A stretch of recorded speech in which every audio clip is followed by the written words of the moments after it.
His mom used to teach a little bit of figure skating, so she'd drag me with her to the lessons every now and then, just so I wouldn't need a babysitter. And so I spent a lot of time on my skates. Got to be a pretty good skater.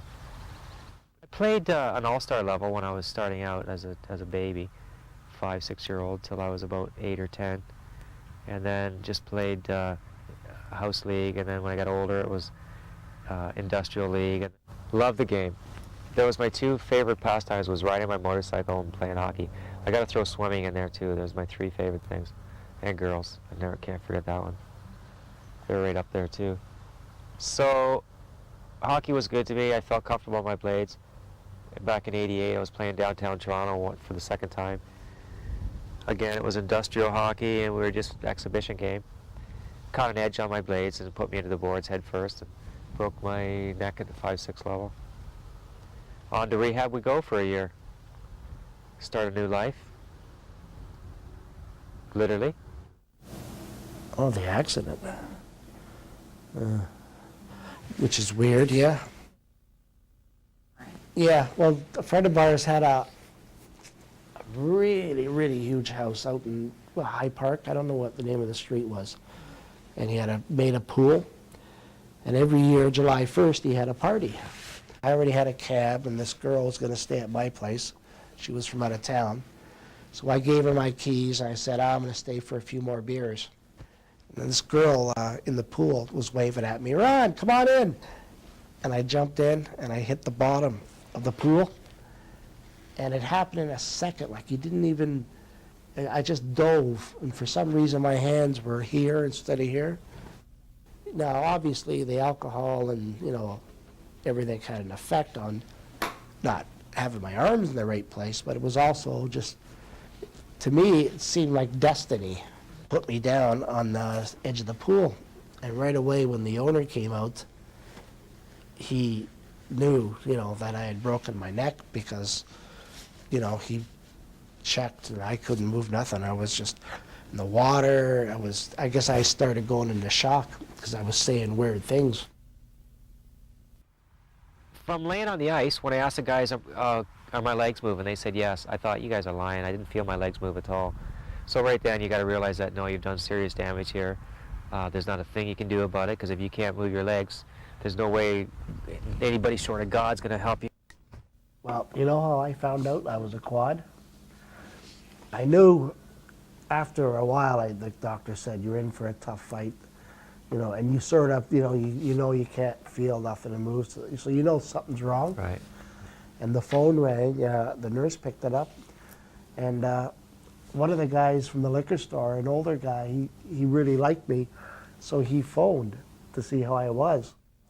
And I heard her say, well, I'm really not supposed to say things, but he's a quadriplegic. And, I'm lying there, and all of a sudden I looked around, and I realized she was talking about me. That's the way you found out, eh? And I never told her. I never told anybody because I figured she might have got in trouble, right? So I'm laying on the bitter ice for like 20 minutes, half hour to the attendance guys get there. My face is freezing. Nobody wanted to put anything under my face because there was a bit of blood on the ice from my thumb that was bleeding. They thought it was my head, laying there like this, say, on the ice. So they finally get me. They put the neck brace on the wrong way. It's covering my mouth. I can hardly breathe as it is because you lose all your lung muscles. You lose all the nerves from here down. Actually a little higher because it was the shock of the break that just shut everything right down. But from there to the trauma unit, first thing I did when I got a doctor that was close enough to hail down, I said, what are the chances of me ever walking again? I really would like to know. My family's coming from out of town. My fiance at the time was coming down, and he didn't want to. He was very apprehensive, but he came out and said, it's very, very unlikely you'll ever walk again. So instead of getting all freaked out and bummed out, I thanked him, said that was good of you to put yourself kind of on the line and tell me that. I appreciated it. So I did 4 or 5 hours down in the trauma unit, the emergency trauma unit. When they put the halo on, they got to sink the pins in your head and attach this halo to a rigid frame vest. Put your head in traction for the full 3 months till the bone heals. And within a day, I had 15, 20 friends and family come through to make sure, see if, staring at me, wondering if I'm going to live, if I'm brain dead or whatever, right? I'm trying to console everybody because they're all just looking like death.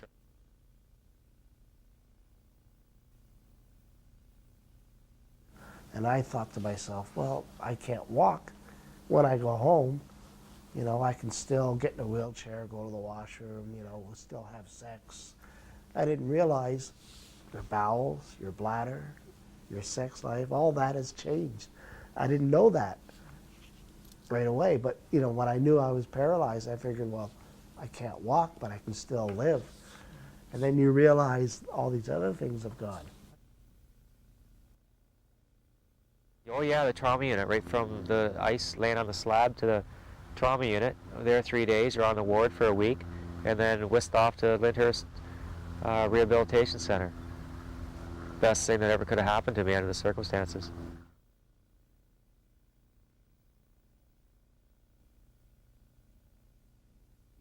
Basically, when you go to Lyndhurst, the main thing going there for is to learn how to do a few things, but it's your bowels and bladder stop working for you when you break your neck or your back. So when you go to Lyndhurst, they teach you how to work your bladder, empty your bladder and your bowels.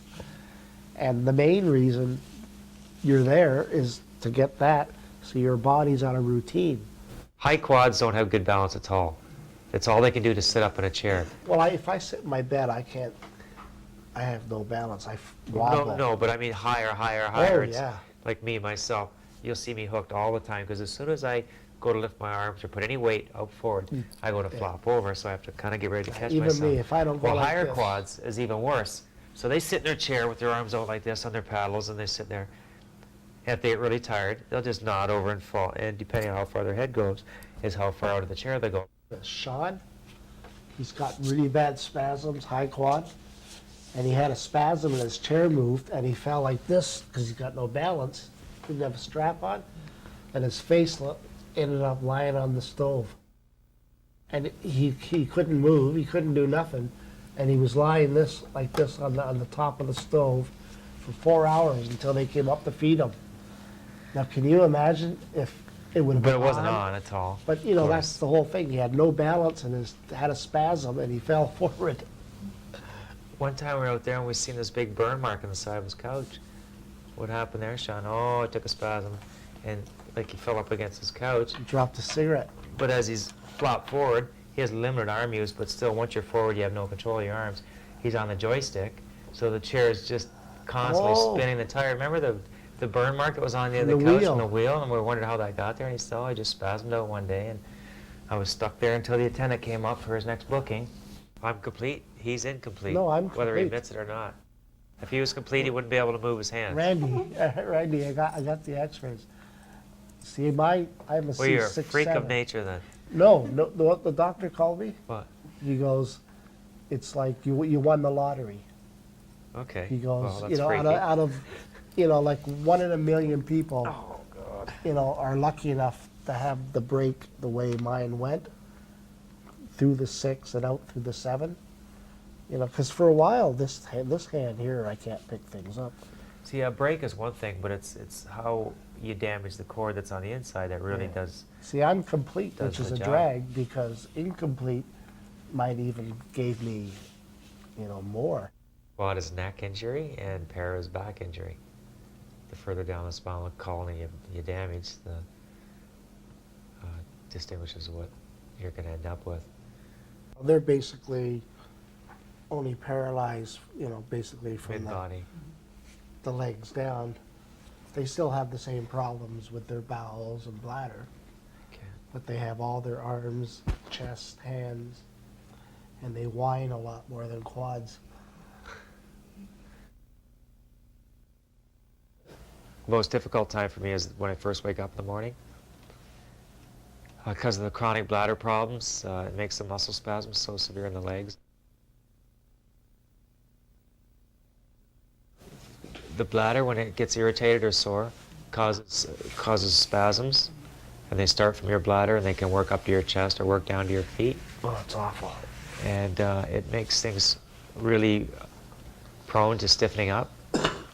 So instead of laying flat straight out in the bed, by the time I wake up in the morning, It's all in the I'm fetus position. off on one side or the other with my knees coming up towards my chest, you know. And so the first thing I got to do is wake right up out of a dead sleep and sit up far enough that I can swing my legs over and then straighten my legs down. And to do that, it activates the spasms even worse, and you just feel it through your abdominal area like it's like a steamroller rolling across you.